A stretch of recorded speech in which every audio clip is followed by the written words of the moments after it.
The really tough thing about heartbreak is it's almost, obviously in order to feel heartbroken, in order to feel the pain of loss of somebody, we have to keep going back there in our mind. There are certain times when we tend to go back to that person in our mind more than others. So, for example, when we're not busy, our mind snaps back into a memory of that person, or the moment we feel we're not busy and therefore we're lonely, we feel a sense of loss, and then we think of the person who we wish we were with at that moment. Or, of course, when we're going to bed at night, when we're alone and we have time to think and process. That again is a time when at the end of a night we start thinking about that person. It may also be a time when something good is happening. That's the really scary part. It can happen when you are experiencing a beautiful scene, when you're looking at nature, when you are on holiday and you think, God, I wish I was sharing this with that particular person. So sometimes we have the association that when things are bad, that's when we'll that's when we'll miss someone the most. But actually,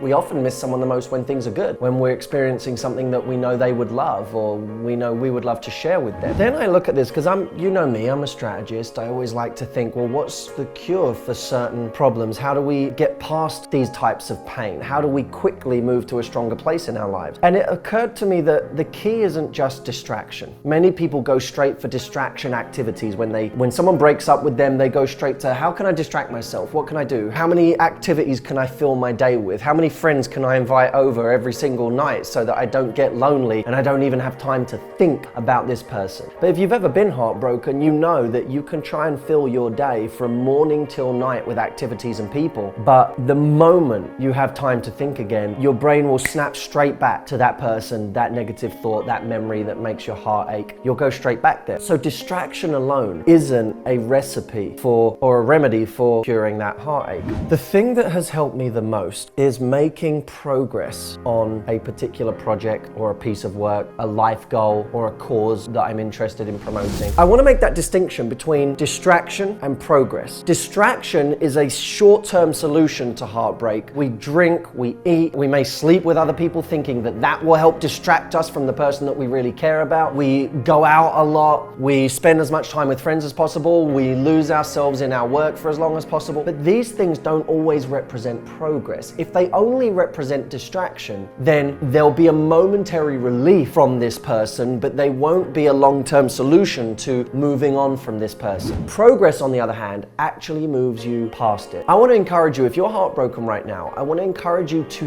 think of what important things you can work on, you can invest in your life, that will give you a sense of achievement and fulfillment. At the end of working hard on something important, you'll feel confident, which means when you feel confident, you feel ready to take on other parts of life. You'll be feeling life intensely, because when we work hard on something that's important, we're engaged in life. Suddenly it feels like life matters. Suddenly it feels like we're dedicating our time and our energy to something that is important. So here's my task to you right now. Find something in your life today that you know is somehow important to you, and focus on that, even if just for an hour, and notice the feeling you get at the end of that hour, and how it may not eliminate all of your heartache at once. Let's be realists, we're not going to do this overnight, but the sense of satisfaction and achievement and confidence that you get will change the intensity of the feeling of heartache, and it just might make you see how bright the world can be.